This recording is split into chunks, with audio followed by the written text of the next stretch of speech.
தர்மம் நிச்சயமாக ஓடியிட்ட பிச்சையும் உவந்தளித்த தர்மமும் சாடியிட்ட குதிரை போல ஓடி வந்து நிற்கும். நான் சத்தியமா எழுதித்தர்றேன்.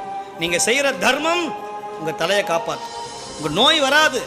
ஆதி தெய்வீக, ஆதி பௌதிக, ஆதி ஆத்மீகம் என்பக்கூடிய வரக்கூடிய எந்த விதமான துன்பமும் வராது. உங்க பணம் நோய்க்கு போகாது, திருட்டுக்கு போகாது, வியாதிக்கு போகாது, வேற வம்பு வழக்குக்கு போகாது. தர்மகாரி கோயிலுக்காக தர்மம் பண்ணுங்க, சுவாமி அபிஷேகத்துக்கு பண்ணுங்க, சுவாமி நைவேத்தியத்துக்கு பணம் கொடுங்க, விளக்கறிக்கை எண்ணெய் கொடுங்க, அநாத ஆசிரமங்களுக்கு உதவி செய்யுங்க, சத்காரியத்துக்கு உதவி செய்யுங்க, ஏழை பிள்ளைகளுடைய படிப்புக்கு உதவி செய்யுங்க.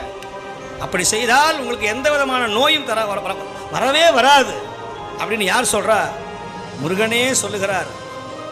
சொல்றார், பூமேல் மயல் போய் அறமை புணர்வீர், நாமேல் நடவீர் நடவீர் இனியே. நாக்குல முருகன் வேலை செய்வான்.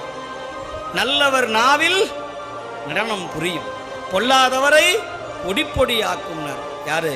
தேவராய பெருமாள்.